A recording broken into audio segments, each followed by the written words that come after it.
Binti, moyo usiolala kwako siku zote usiulazimishe kuamka. Upendo haupimi kwa maneno, kilio, maneno mengi wala nini, bali upendo unapimwa kwa hiari. Kwa hiyo wewe unachotakiwa kufanya sio kulazimisha vitu. Alafu mimi nikikuangalia wewe binti, unaonekana kabisa wewe umetoroka shule. Ulitakiwa uwe shule usome, so uanze kuzungumzia mambo ya zinaa. Hebu nenda shule bwana. Mwanafunzi hivyo ukiniangalia mimi nafana na mwanafunzi? Hebu niangalie kwanza, utakuwa hujaniona vizuri bwana. Alafu sasa una vitu vyangu kabisa. Hebu acha kuwa kama mtoto wa kijijini. Mimi nimekupenda. Hivi toka umezaliwa umesha kutongoza na mwanamke? Sasa wani kama izali. Kwa mimi na vitu vyako. Umenipenda kabisa, mimi ndo roho yako. Sana. Kama unanipenda subiri kidogo, sawa? Sawa my love, subiri Anakuja beti.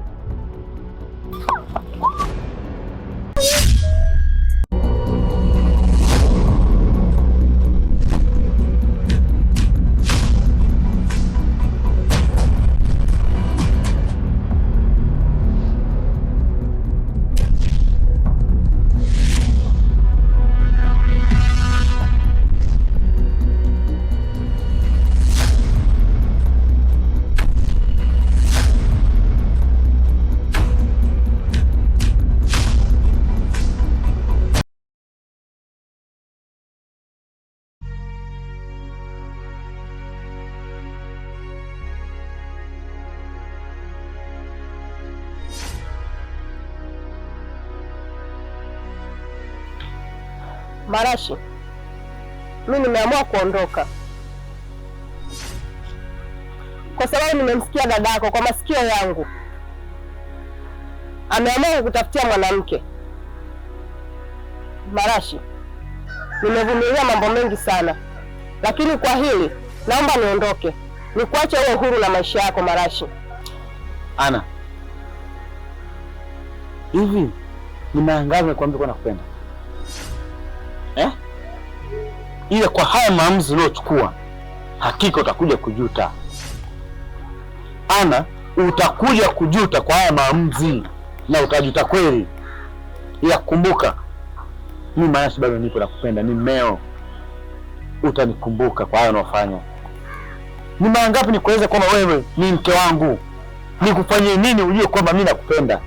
Ni kitu gani ambacho naweza nikakufanyia kwamba kama mwanamke anayestahili kuwa ni mke wa mtu, anayestahili kudumiwa, anayestahili kumheshimu mumewe kwa maneno mazuri, maneno yenye busara na kumsikiliza. Mimi najitahidi sana kuwa chini yako, najifanya mjinga kwa sababu nakupenda. Sipendi tugombane, turumbane. Kwa nini? Marashi, mpaka hapa najuta. Najuta kwa nini nilikupenda. Najuta kwa nini nilichagua kuwa na wewe Marashi.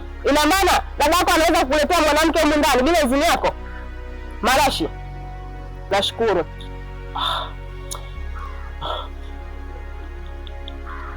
Hivi dada yangu na mahusiano yangu wewe mke wangu yanahusiana nini?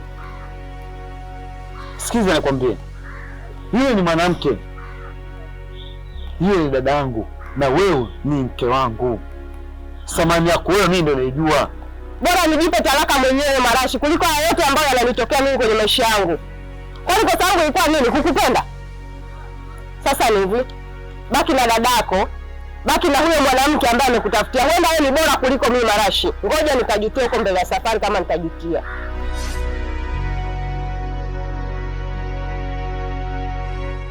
Ana, wewe ondoka. Yeye anayeota kuja kunikumbuka. Kwa hiyo unanifanyia mimi, nimesota. Nimekuvumilia kwa mengi. Imefikia kwa nini nagombana dada yangu kwa sababu yako wewe? Mke wangu la kuhitaji. Mwanamke mwenye hekima ni yule anayemsikiliza mumewe kwa vyovyote vile anavyosema. Ila wewe umefikia hatua kunizao mimi? Sawa. Mwanamke mpumbavu ni yule anayevunja ndoa kwa mikono yake mwenyewe. Umeamua kuwasikiliza mashangingi, umekuvuruga akili, umepagawa. Sawa, nenda Mwanakwenda. Moyo unauma, unauma, ukweli naumia, naumia.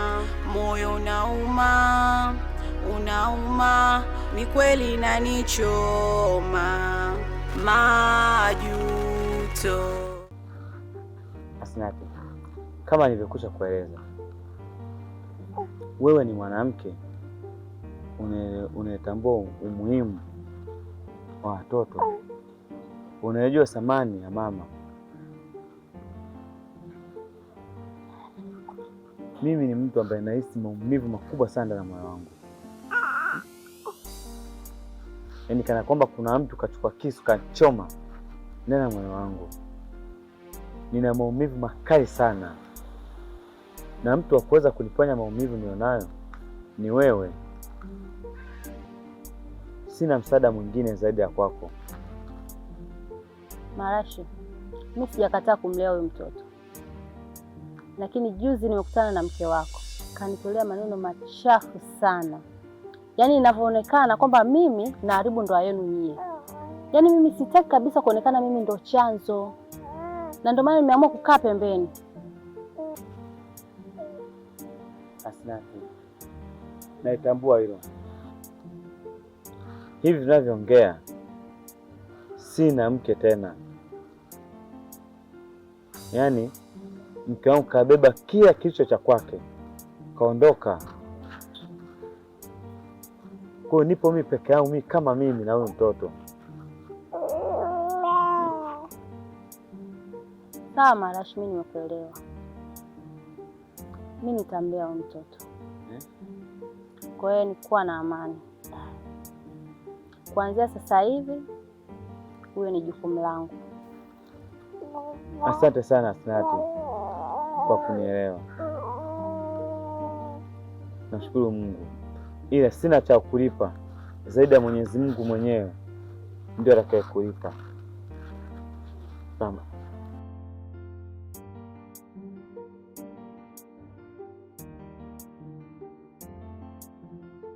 Una haki ya kuja nyumbani kwangu muda wowote wewe ukijisikia. Na basi mimi ngoja niende nikatafute riziki kidogo, wala tupate chochote kitu. Sawa.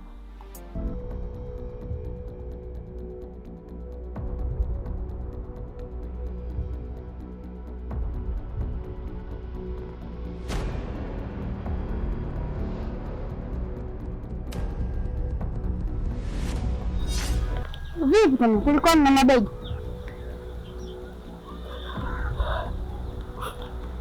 Dada, mimi nimeamua kuondoka kwa Marashi. Umeondoka? Umeondokaje sasa? Kwa sababu dadake Marashi kamtafutia Marashi mwanamke mwingine. Hivi wewe sio nani tukana mimi na kunifukuza kwako? Sio wewe. Naomba unisamehe dadangu. Mimi nimeamua kutoka nirudi nyumbani. Siwezi kuendelea tena na Marashi. Kwa hiyo ulipokuwa unanitukana ukujua kwa nini dadako? Naomba unisamehe. Usinipigie magoti. Naomba niko, usinipigie magoti. Alafu sikiliza nikwambie. Kama ulikuwa unajua kwamba una dada, naomba uende ukatafute dadako. Mimi sio dadako. Mimi sio dadako kabisa. Naomba ukatafute dadako. Dada, naomba unisamehe dadangu. Umefanya kosa gani mpaka nikusamehe? Sasa mimi ningewezaje kuishi na mwanamke mwingine mle ndani? Na unajua fika ni jinsi gani dadake Marashi ananichukia mimi. Ndio maana nimeamua kurudi nyumbani. Kwa sababu aliyokushawishi si yupo. Naomba sasa uende kwake. Kwa sababu ungeona mimi dadako ungenisikiliza ushauri wangu. Lakini nikutaka kunisikiliza hata kidogo ushauri wangu. Kila neno moja nalo uliongea. Kwako walikuwa uliona kama nina thamani. Yaani ulinitukana, ulinidharau, ulinidhalilisha mdogo wangu. Sasa leo unakuja kwangu unapiga magoti. Nenda huko kwa rafiki zako. Kwa sababu wao ndio wa maana kuliko mimi. Naomba uende. Tena ondoka haraka. Nenda ondoke.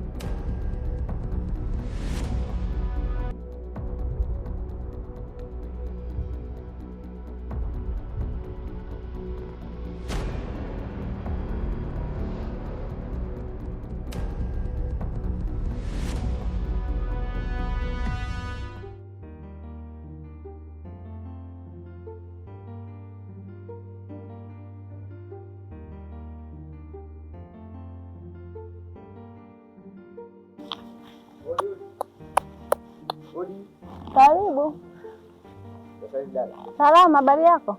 Salama, kwema. Kwema. Vipi, Sadiki nimemkuta? Sadiki hujamkuta. Anarudi muda gani? Hapo kwenye kurudi hapo ndo sijajua kwa kweli. Sawa. Basi baadaye nitarajia kuja kumwangalia. Haya, karibu tena. Sababu umepotea siku hizi Kamilimba. Mimi nipo. Karibu tena. Asante.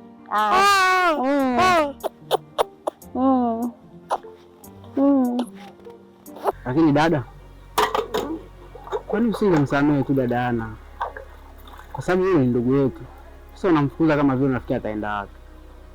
Kwa hiyo alichokifanya dada yako umekiona kizuri mpaka leo nimsamehe? Hapana, sio kizuri, lakini kaondoka ndio sasa hivi, hana pa kwenda. Alafu pia wahenga walienda mbali wakasema hivi, mtoto akiunyia mkono huwezi ukaukata, utauosha na maisha yataendelea. Kwa maana alivyokuwa ananidharau mimi, alijua anapo pa kwenda. Kwa hiyo yeye ataenda ambapo alipokuwa anaona yupo sahihi kwenda. Kwa sababu angeona hana pa kwenda zidi ya kwangu mimi, asingenidharau. Niliongea maneno mengi sana lakini hakutaka kunisikiliza. Sasa leo tena hadi hapa analia tu mimi nimsamehe. Nimsamehe kitu gani? Kwanza kumbuka, amekuja hapa bila talaka. Yule bado ni mtu wa mtu. Amekuonyesha talaka wewe kama ameachwa. Kwa hiyo aje hapa akiwa na talaka yake ndio nitampokea. Lakini kama alivyokuja vile hana talaka analia mimi nimsamehe, siwezi kufanya hivyo. Kwa sababu mimi naogopa kesi, baadaye itakuwa kesi.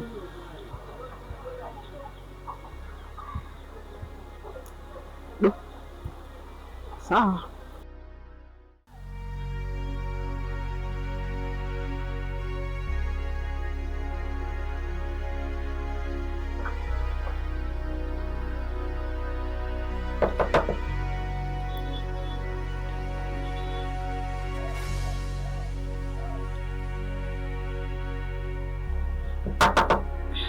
Karibu.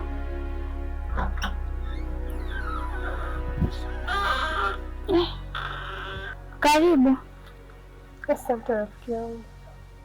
Vipi, mbona unalia?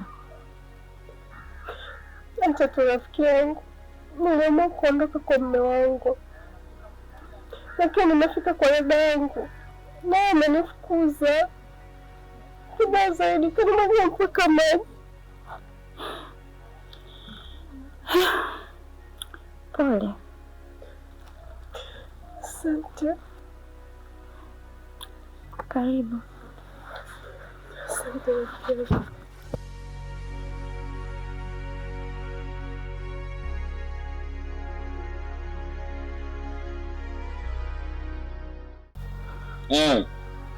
Ulichokuwa kitaka kimetimia, si ndio? Umeridhika sasa yaani umefurahi mimi mke wangu kuondoka. Mke wangu kaondoka, hajakuwa ulikuwa unajua kwamba mimi bado nampenda mke wangu. Nimebaki mimi mwenyewe mpweke sasa. Sasa ndugu yangu, tatizo hapo liko wapi? Tena bado ushukuru Mungu nimekuondolea mzigo. Tatizo liko wapi? Huyo mwanamke kakupa nini? Mbona wanawake wako wengi wazuri wanaojiheshimu? Wewe malaya kusumba kichwa namna hiyo. Unasema tatizo liko wapi? Tatizo lipo. Kumbuka hiyo ni mke wangu mimi. Hiyo ndio natambua kwamba usingizi wangu napata furaha kwake. Japo tuna magomvi lakini sio kivile. Nafurahi kumuona ameondoka sasa. Wewe mimi nilitegemea utakuwa ni mshauri wangu mzuri. Na kwa taarifa yako sasa, Yesu kama kuondoka na mimi nakusanya vilago vyangu, ninarudi kwangu kwa mume wangu hapo. Wewe lakini baada ya kuvunja ndoa yangu ndio useme unaondoka unaenda kwa mmeo. Kipindi kama nikupatia nauli uende kwa mmeo, mmeo ulikataa kuondoka. Leo hii unakuwa unasema kwamba unataka kwenda kwa mmeo. Kwa mmeo wapi? Koma wewe hapa kwangu. Tena ukome. Nitende kitu mara hii. mara moja, si udoge mara mbili. Nahisi unanijua.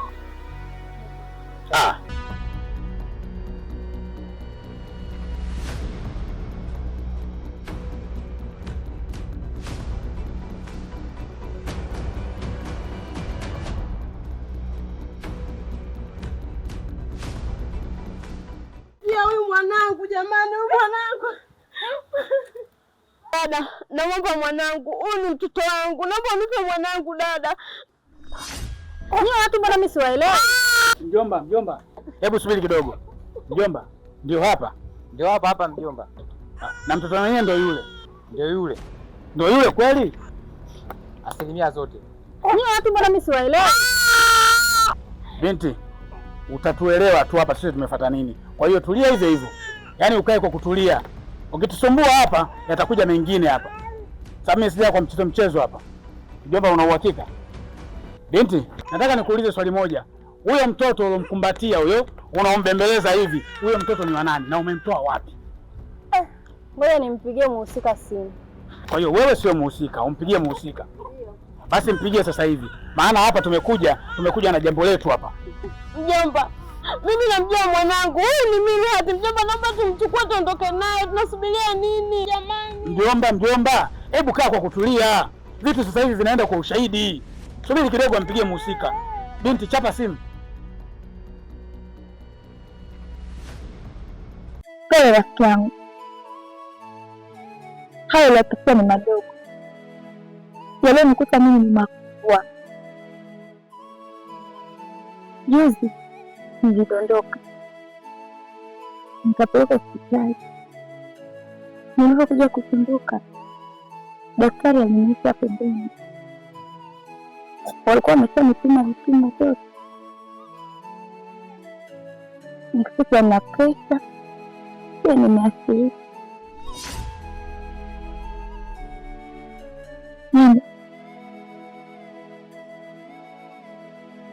Ni mgonjwa mwenzio.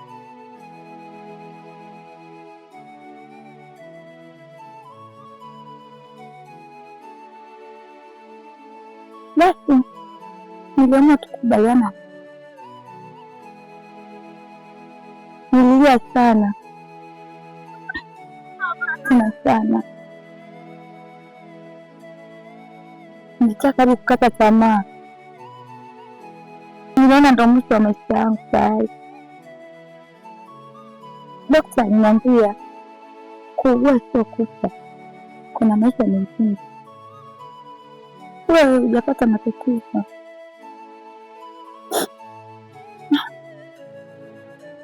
Ndio kitu yangu. Haya ndo maisha na ndo maisha yangu. Nimerudi nyumbani, naendelea kupambana na maisha yangu. Na cha ajabu zaidi, mabwana wote wamenikimbia.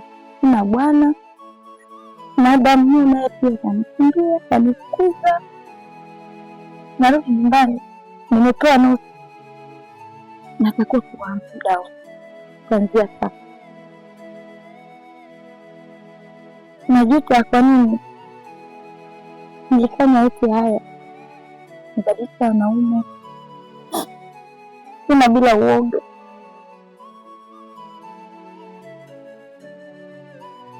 Unasema na majanga, ila sijui, ila cha kukushauri nenda katini. Alafu kingine, usingechukua uamuzi wa kuondoka kwa mrefu. Maisha ni magumu. Maisha yangu ni magumu wala.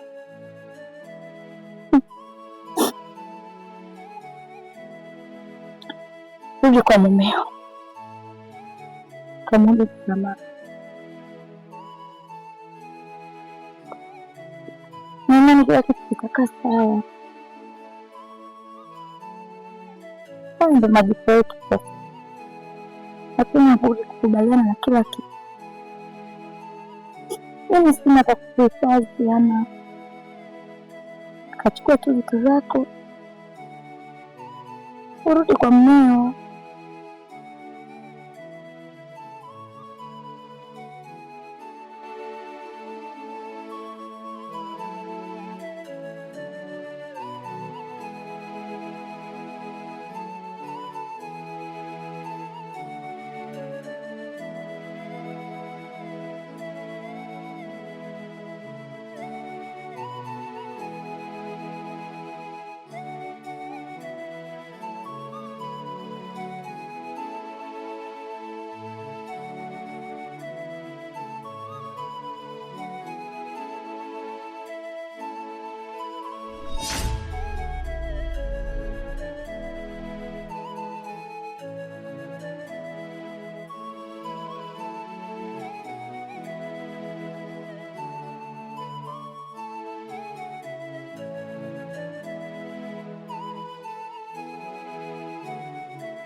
Mjomba, tunaendelea kusubiria kitu gani? Kama vipi tumchukue mtoto tuondoke naye, kwa sababu mimi nina uhakika huyu ndo mwanangu. Tunaendelea kusubiria nini mjomba?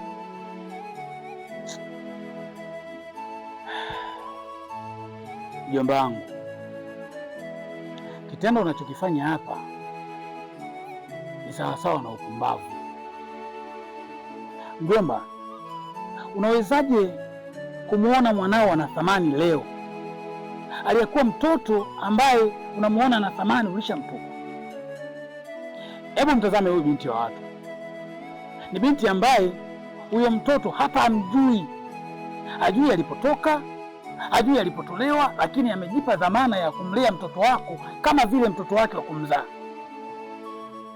Mara ya mwisho wakati nazungumza na wewe mjomba wangu, nilikwambia kitu kimoja. Mjomba, kuna watu wanakesha makanisani kutaka hata mtoto.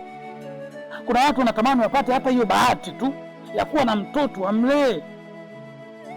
Na ndio maana kuna baadhi ya watu wanakwenda mpaka kwenye sehemu ambazo watoto yatima wako kule, wanaenda kutoa sadaka, wanaenda kuwapa chochote kitu, ili mradi tu wapate baraka na thawabu kwa Mwenyezi Mungu. Lakini wewe mjomba wangu ulifanya maamuzi yako kwa upumbavu. Hebu mtazame huyu dada wa watu, kitu alichokifanya ni sawasawa na uungwana, yeye ni zaidi ya ubinadamu. Kumlea mtoto ambaye umjui, kumlea mtoto ambaye hujui wapi ametokea, huo ni uungwana na ubinadamu mkubwa sana. Haya, leo umekuja umemkuta mtoto wako kwenye mikono ya mtu, ndio unaanza kumpenda mtoto wako. Ulishawahi kuona wapi mjomba? Yaani unapata upendo wa mwanao baada ya kumuona sehemu.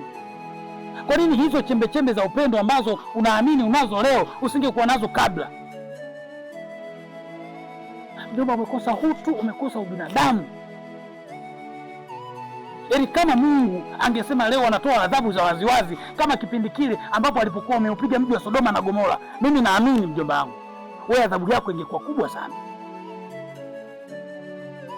Japo vitabu vya dini vinasema tusihukumu kabla hatujahukumiwa, lakini mimi mjomba wangu katika hili nakuhukumu. Dhambi uliyoitenda ni dhambi kubwa sana, na usipokuwa makini mjomba wangu, hii dhambi itakupekenya. Sio kwako tu mjomba wangu, hata nikirudi kwa wewe binti, ulichokifanya ni ungwana, lakini kisheria ni makosa. Kuweza kumchukua mtu na kumlea bila kwenda kutoa taarifa kwa mjumbe, mwenyekiti, mpaka kituo cha polisi ili kupata idhini, hilo ni kosa kisheria. Hata kama huyo mwanaume amekupa nafasi ya wewe kumlea huyo binti, kwa nini usingemuuliza maswali? Kwa nini usingejihakikishia usalama wako? Kwa sababu leo huyo mwanaume anaweza akakupa mtoto umlee, lakini bahati mbaya huyo mtoto akafia kwenye mikono yako wakati huyo mwanaume hayupo. Unadhani atakuhisi vizuri? Labda awe na moyo wa kiungwana, yaani ule moyo aliyokukabidhia wewe mtoto ndio moyo ule ule awe nao baada ya mtoto wake yeye kufa, kitu ambacho sio rahisi. Lakini mimi sina makosa, mimi nilifanya tu kama binadamu. Sisi tunashauriwa jambo lolote ukitaka kulifanya, hasa la kumpokea mgeni nyumbani kwako, jambo la kwanza unalotakiwa kulifanya ni kufuata sheria. Na sheria yetu ya Tanzania iko wazi na imetoa taratibu zote. Unawezaje kumpokea mtu? Kuna watu wameshapata matatizo, wema wao umewaponza. Kuna watu katika hili taifa la Tanzania unaloliona walifiwa na baadhi ya watu ambao waliwapokea na mwisho wa siku wameishia rumande, wamechapwa miaka 30. Serikali haikuangalia ubinadamu, moyo, lakini sheria ilikuwa wanaijua. Kwa hiyo kitendo ulichokifanya ni cha kiungwana, lakini kisheria iko kitendo kosa. Kwa hiyo nyinyi wote wawili hapo mmetenda kosa. Ndugu zangu, jamani, haya mambo tusiyafanye. Wewe unampenda binti yako ni sawa, lakini umetenda kosa. Wewe binti unampenda, umempokea, unamlea, lakini tayari umetenda kosa. Unaipokeaje dhamana? Kiukweli hili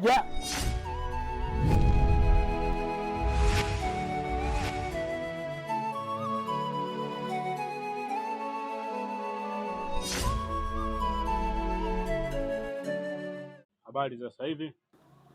Salama ndugu zangu, karibuni. Kwa majina naitwa Afande Biden, kutoka kituo cha polisi cha Kati. Nimekuja hapa kwa ajili ya kumkamata mtuhumiwa anayetuhumiwa kutupa mtoto. Hivyo naomba atoe ushirikiano na jeshi la polisi ili tuweze kumfikisha kituoni. Vipi? Kamata yule.